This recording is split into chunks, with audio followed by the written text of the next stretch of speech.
Tem uma música que eu ouvia muito de Luiz de Carvalho, que diz assim: alma cansada, não desespera, espera em Deus, pois Ele vem, sim, Ele vem te socorrer.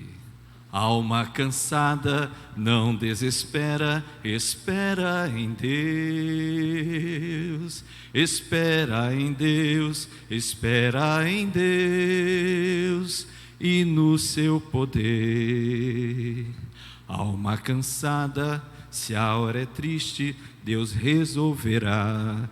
E aí vai, né, irmão? Só que eu queria só introduzir essa questão de que Deus está disposto a consolar a tua alma. E você abriu o texto que eu pedi para você abrir, terceira carta de João, versículo 2, vamos ler juntos? Amado, vamos ler juntos, vocês comigo. Amado, desejo que te vá bem em todas as coisas e que tenhas saúde, assim como bem vai a tua alma. Aqui o servo de Deus, o apóstolo João, está escrevendo, desejando do mais profundo do seu ser, como um homem de Deus, como alguém que estava na presença do Senhor com o coração contrito e quebrantado, desejando algo que era do coração de Deus para o povo de Deus, compartilhando o desejo do coração de Deus para que te vá bem, declarando bênção, aqui específico para um servo do Senhor chamado Gaio, que era um membro da igreja, um servo de Deus que trabalhou junto com ele no ministério, um irmão em Cristo. E ele diz: desejo que te vá bem em todas as coisas, que tu tenhas saúde, assim como também vá a tua alma. Oremos. Querido Deus, ministra essa palavra em cada coração, toca cada coração, Senhor, com teu Espírito Santo, confortando, consolando, desafiando a fé e ministrando, Senhor, a unção que vem do alto, do teu coração, sobre o coração de cada alma, cada vida que está recebendo essa mensagem agora, em nome de Jesus. Amém. Amém. Irmãos, se nós formos ler o livro dos Salmos aqui, são inúmeros os salmos que poeticamente, principalmente Davi, entre outros autores, expressam a dor da sua alma e se derramam diante do Senhor, né? Ele chega a dizer, por exemplo, que em alguns momentos ele passou a noite em lágrimas, de uma hipérbole, uma figura de linguagem. Ele diz assim: o meu leito está encharcado, inundado de lágrimas. Tamanha a dor que ele estava passando, o sofrimento.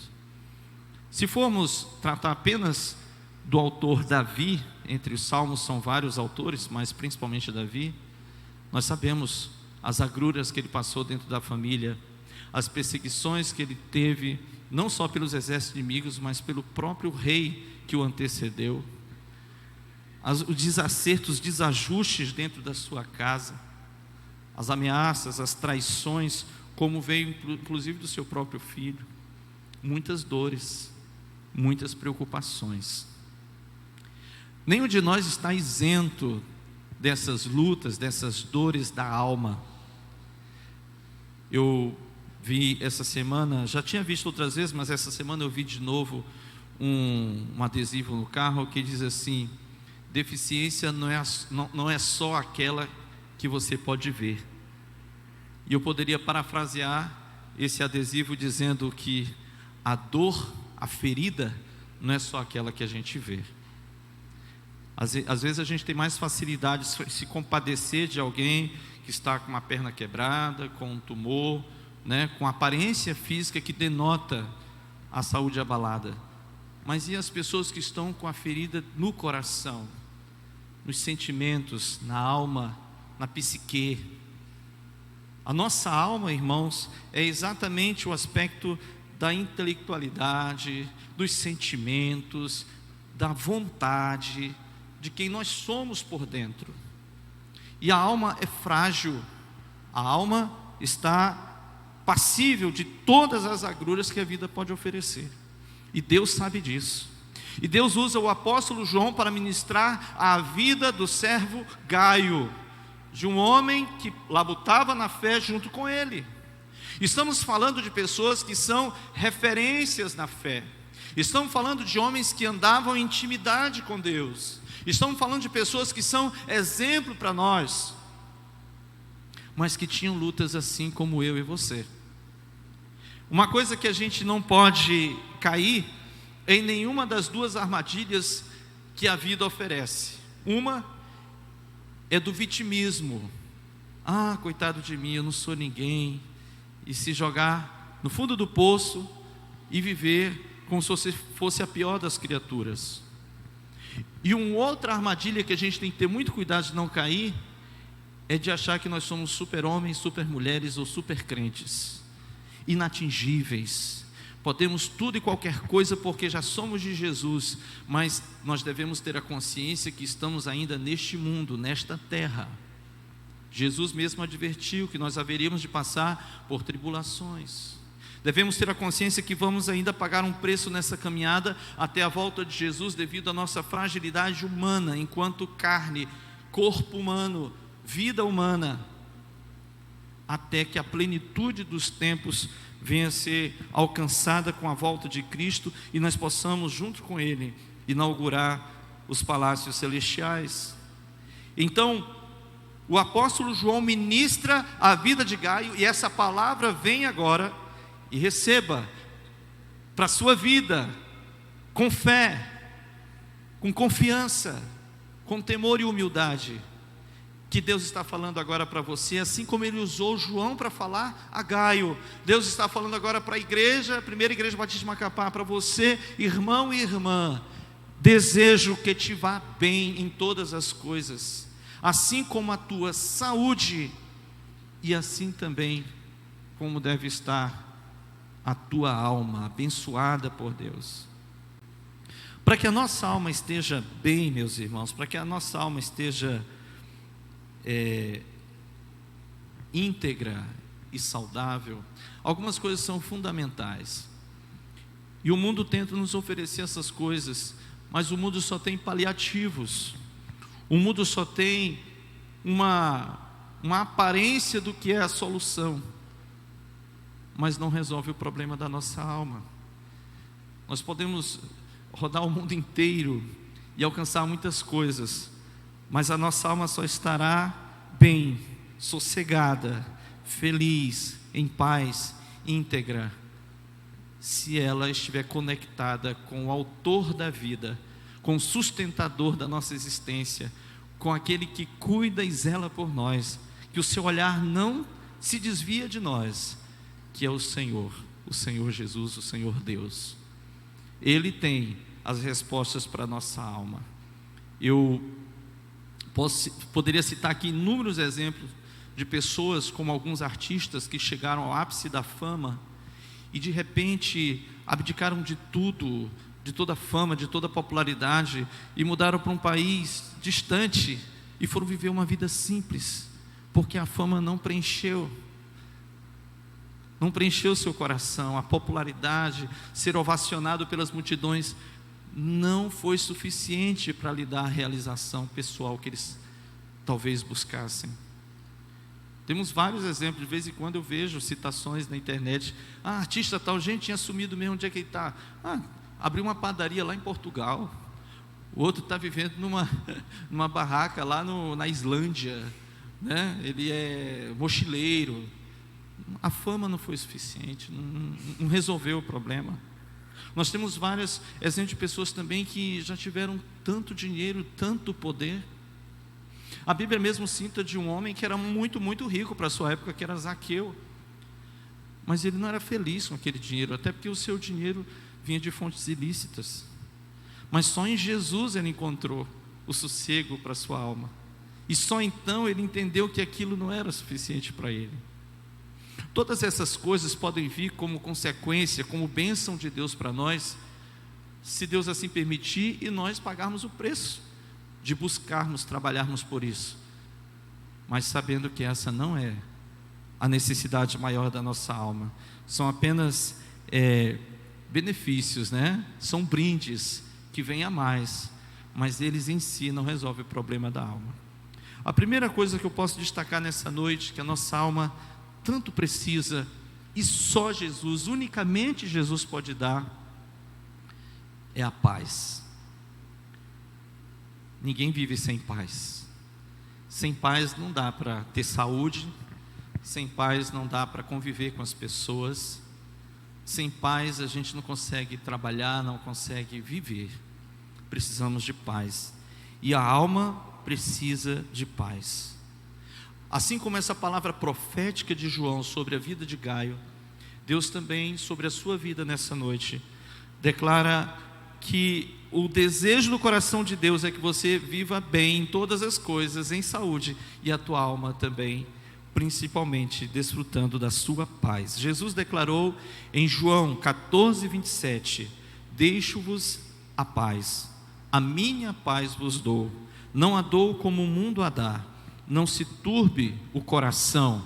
E coração pode ser aqui sinônimo de alma, está falando do centro da vida, né? Da essência da nossa existência. Não se turbe o vosso coração ou a vossa alma, nem vos atemorize. Jesus está ministrando paz.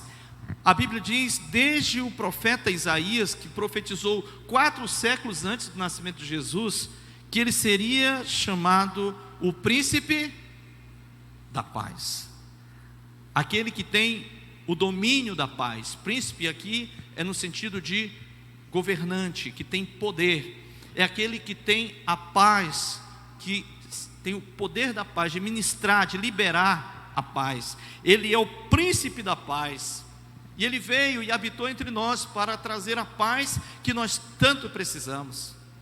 Só através da comunhão com Jesus, da intimidade com Jesus, de um pacto, uma aliança feita com Jesus, nós podemos gozar da verdadeira paz.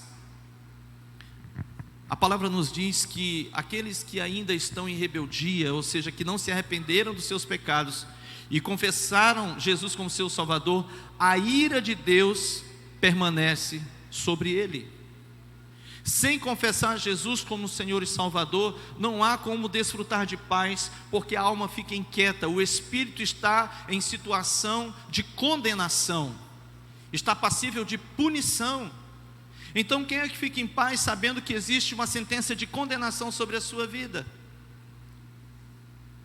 Você já entrou numa penitenciária? Você já conviveu, já conversou com alguém que está na vida do crime, que foi pego, está aguardando para ser julgado? Como é a condição dessa pessoa? Eu já fui inúmeras vezes fazer trabalho missionário dentro da prisão. São pessoas amargas, angustiadas, o olhar não levanta, não consegue te olhar de frente, com o rosto erguido, é sempre cabeça baixa, o olhar no vazio, sem esperança, por conta da culpa, da condenação, da consciência dos erros cometidos.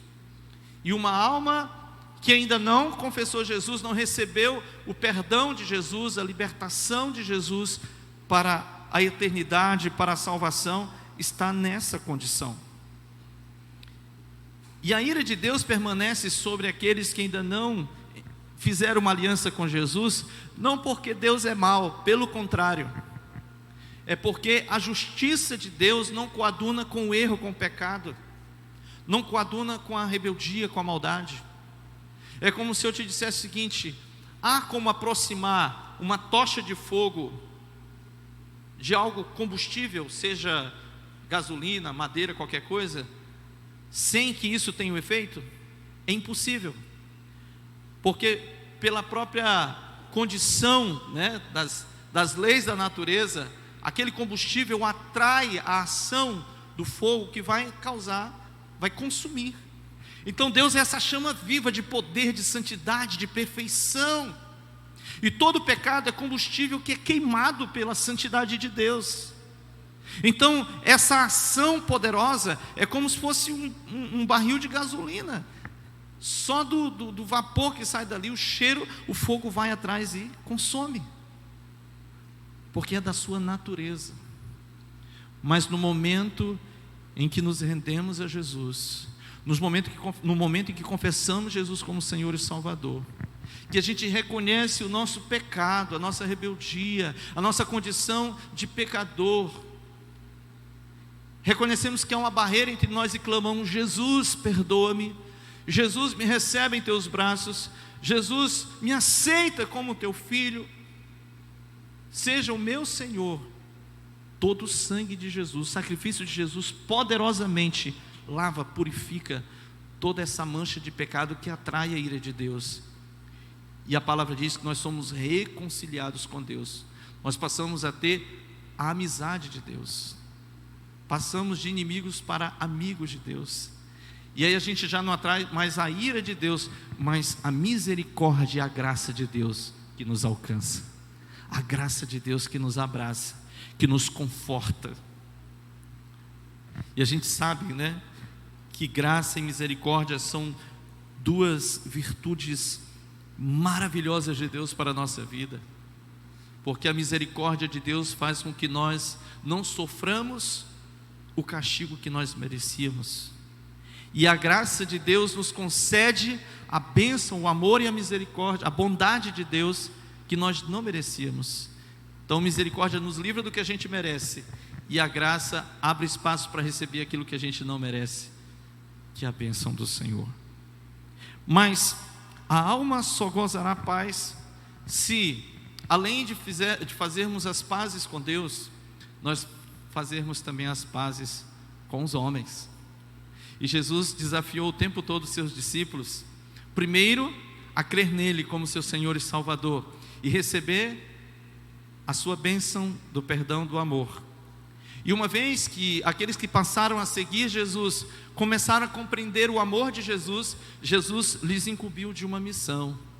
E isso vale para mim, vale para você, porque Jesus sabe e nos conhece melhor do que ninguém, que só vamos gozar essa paz plena se vivermos esse amor que Ele ministrou para nós. E Jesus insistiu incansavelmente, dizendo: amai-vos uns aos outros, ama o teu próximo como a ti mesmo. E depois ele diz: um novo mandamento vos dou, amai-vos uns aos outros, assim como eu vos amei. Uma parte desse apelo de Jesus, desse mandamento de Jesus, que muito me constrange e me deixa assim com nó na cabeça, é quando ele diz: amai os vossos inimigos e orai por aqueles que vos perseguem. E nós percebemos que Jesus fez isso integralmente. Até mesmo na cruz ele declara sobre os seus acusadores: Pai, perdoa-lhes, porque eles não estão conscientes, não estão enxergando o que estão fazendo. Eles não sabem o que fazem, estão enlouquecidos, ignorantes e cegos. Ainda me toca mais o coração, e com certeza vai constranger o seu coração, lembrar do testemunho de Estevão, homem de Deus, temente ao Senhor. Através dele muitas almas estavam chegando a Jesus, conhecendo Jesus. Sinais e maravilhas o Senhor operava através de Estevão. O próprio Saulo, antes de ser convocado e tratado por Deus, estava lá para testemunhar a sua morte. Ele foi apedrejado injustamente, morto publicamente. Mas durante as suas agressões, durante o momento que estava sendo executado, ele declara algo muito semelhante ao que Jesus disse na cruz: Pai, não lhes imputes este pecado, não põe essa culpa na lista deles. Ele estava perdoando os seus agressores. Meus irmãos, para que nós tenhamos paz no coração, nós precisamos aprender a perdoar. Jesus nos diz em Marcos 11:25: quando estiverdes orando, perdoai se tendes alguma coisa contra alguém, para que o vosso Pai que está nos céus vos perdoe também as vossas ofensas.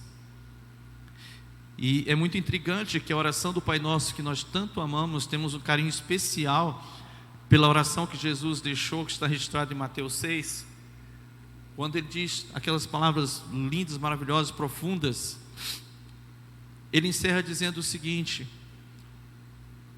no final da oração ele diz: perdoai as nossas ofensas, como nós perdoamos quem nos tem ofendido. E aí ele encerra e faz como que um apêndice, né? Porque se perdoardes aqueles que vos ofendem, vosso Pai também vos perdoará. Mas se não perdoardes aqueles que ofendem vocês, vosso Pai também não perdoará vocês. E isso ficou muito claro para mim. É uma demonstração bem básica, bem simples, que até uma criança entende. É que quando a gente abre o nosso coração para perdoar, ele fica aberto. E quando Deus derrama o seu perdão, o seu amor, ele está aberto para receber também. E nós recebemos toda essa graça redentora, essa cura para a nossa alma, esse descanso e paz para a nossa alma. Mas quando a gente fecha o nosso coração para ministrar esse amor, para perdoar, para dar uma nova oportunidade, para não agir na própria força, na justiça própria, e a gente se fecha, mesmo que Deus derrame do seu amor, mesmo que Ele ministre da sua graça para a nossa alma, nós não vamos receber, porque estamos fechados. A nossa alma está fechada para receber, porque ela também se fechou para dar. Quando a gente se abre para dar, a gente também se abre para receber. Quando a gente se fecha para dar, a gente também se fecha para receber. Então, nós precisamos viver em paz, e Deus quer ministrar essa paz sobre nós, mas nós precisamos exercitar essa paz nos ensinos de Jesus, no exemplo de Jesus, e isso exige de nós fé. Exige fé. O crer não é só o crer para a cura, não é só o crer para receber uma dádiva extraordinária de Deus, é o crer para obedecer os princípios de Deus, para que, aliado a esses princípios, as bênçãos, as dádivas, as virtudes do Senhor jorrem sobre a nossa vida. E aí nós precisamos clamar ao Senhor: Deus, toca o meu coração. Deus, faz fluir o teu amor sobre a minha vida. Deus, ministra sobre mim de tal maneira que eu possa viver esta bênção, viver este princípio e receber a tua bênção. A alma só tem paz quando se abre para perdoar. A alma só tem paz quando se abre para receber o perdão de Deus e reconhece a necessidade de que somente o sacrifício vicário de Jesus tem o poder de remover as barreiras do nosso coração e nos liberar espiritualmente para fluir nesta paz que só Ele pode ministrar. Segunda ênfase que eu gostaria de dar nessa noite, para que a nossa alma possa viver plenamente, é a santificação. E a santificação não pode ser confundida apenas com usos e costumes, não apenas por comportamentos e o nosso gestual, o nosso aspecto cultural. Quando a Bíblia fala de santificação, conforme está em Romanos 12, 1 e 2, rogo-vos pela compaixão de Deus que apresentei vossos corpos como sacrifício vivo, santo e agradável a Deus, que é o vosso culto consciente, racional, não tomando a forma desse mundo, mas sendo transformados pela renovação da mente, para que experimenteis a boa, agradável e perfeita vontade de Deus.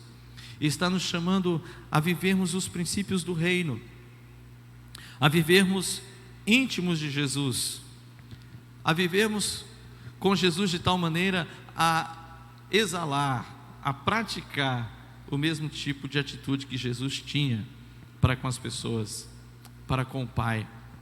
Amar a Deus de verdade, amar ao Senhor de tal maneira que a opinião de Deus seja mais importante do que a opinião das pessoas.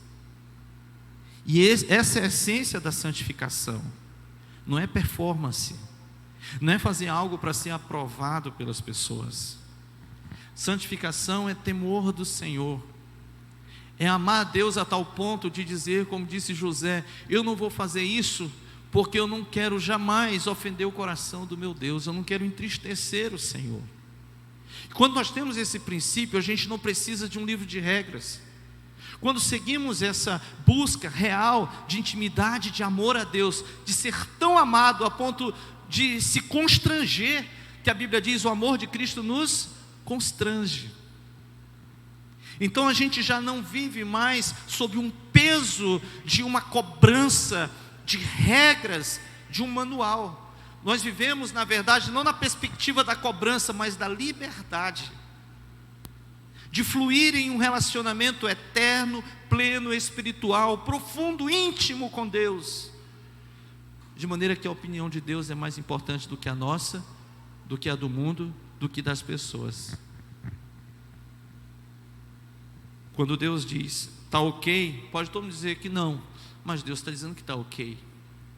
Mas quando o mundo diz não, quando o mundo diz pode, e Deus diz não, eu não quero isso para você, eu tenho algo melhor, não foi isso que eu planejei para você, então mesmo o mundo dizendo sim, a gente diz não, não precisa, não quero, pode pular essa aí, eu rejeito, eu abro mão, que é o que nós aprendemos hoje de manhã um pouquinho com o irmão Jorge sobre renúncia, abrir mão, sacrificar.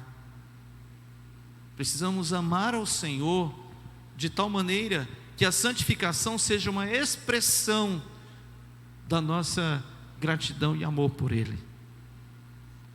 E ser santo é o desejo de Deus para cada um de nós. Vivemos a santidade nos dá leveza.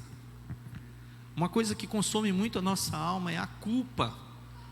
É saber que a gente podia ter feito diferente e fez de uma maneira que traz para nós consequências terríveis. Seja no relacionamento com as pessoas, a postura na sociedade, lidar com a família, o relacionamento com os irmãos na igreja, decisões, negócios, tudo na nossa vida envolve isso. E quando a gente sabe que algo que estamos fazendo afeta nosso relacionamento com Deus, entristece o coração de Deus, o Espírito Santo nos alerta. O Espírito Santo toca nossa mente, toca o nosso coração. E à medida que a gente obedece e diz sim, Senhor, é mesmo, então tá bom.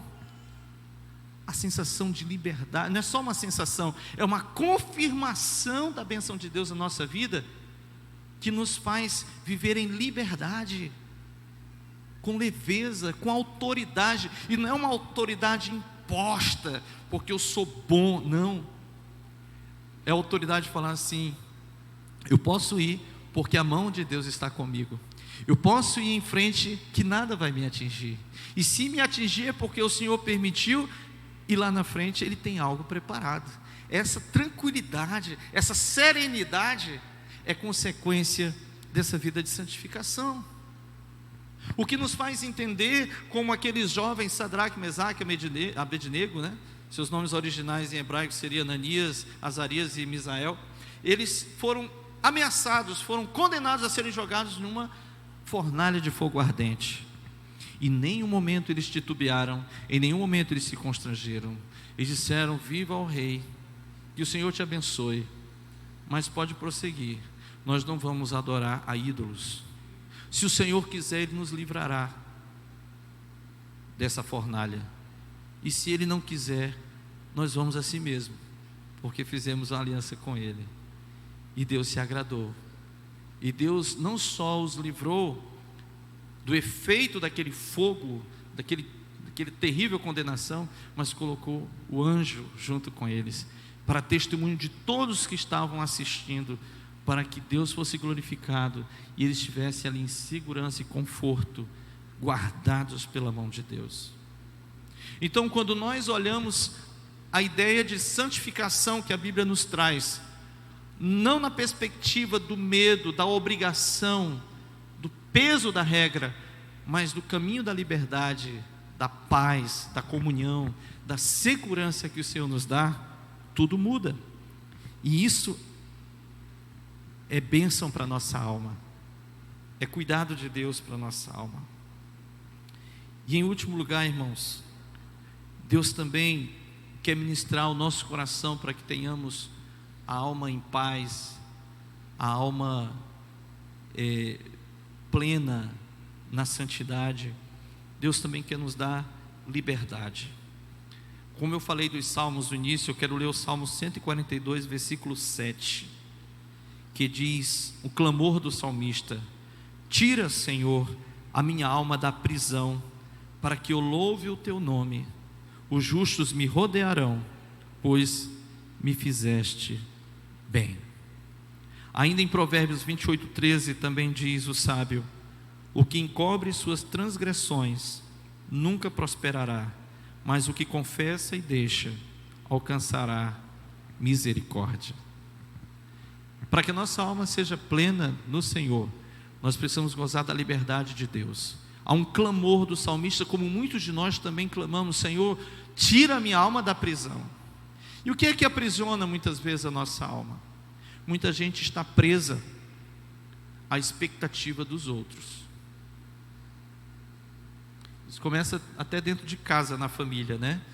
Que Deus tem que nos dar muita sabedoria para lidar com o direcionamento, o ensino, para não entrar nessa área da expectativa humana desequilibrada, né? Exagerada. Mas muitas vezes nem é tanto externo, é mais interno. Às vezes as pessoas estão de boa, mas você está o tempo todo se cobrando, se sentindo menos, querendo provar alguma coisa para alguém, querendo convencer as pessoas de alguma coisa para ser aceito, para ser querido, para ser honrado, para ser elogiado, aprovado. Isso é uma prisão muito terrível. Ninguém consegue viver em paz uma vida que você não tem essa liberdade, está preso à opinião alheia, à exigência da opinião alheia. Jesus, irmãos, sabe muito bem o que é isso. As nossas ansiedades, as nossas dúvidas, as nossas carências. A Bíblia nos fala em Isaías 53 que Ele carregou sobre si todas as nossas dores. E quando Ele diz todas as nossas enfermidades, Ele não está falando só das enfermidades do corpo. São essas enfermidades da alma, essas doenças da mente, essas doenças da psique, essas doenças das emoções. Eu estava estudando essa semana alguns temas e cheguei a um que foi muito curioso para mim, que é uma doença psicológica, que é distopia, não sei de que, eu não lembro o nome agora porque me lembrei agora, eu não tinha anotado aqui para falar, mas é um distúrbio em que a pessoa só vê defeito em si, ela se olha no espelho e ela se acha horrível. E eu li vários casos, relatos de pessoas que chegaram a psicólogo, nutricionista, educador físico, dizendo, por exemplo, um rapaz jovem de 20 anos chegou com um educador físico na academia dizendo: eu quero ser igual esse cara bem aqui, eu quero malhar, faz um plano aí para mim, seja qual for o preço, é uma pessoa de grana. E ele disse: eu quero chegar nisso aqui, esse cara que eu quero ser, um astro de cinema. E o profissional falou lá no depoimento que, segundo o relato desse rapaz, que era impossível ele chegar naquele nível, porque ele não tinha o porte físico dessa outra pessoa, ele era muito jovem, ele era franzino, ele tinha uma outra estrutura física, era impossível, mas ele era insatisfeito consigo mesmo, se achava feio, se achava fraco, se achava inadequado, e ele queria algo impossível, ser uma outra pessoa.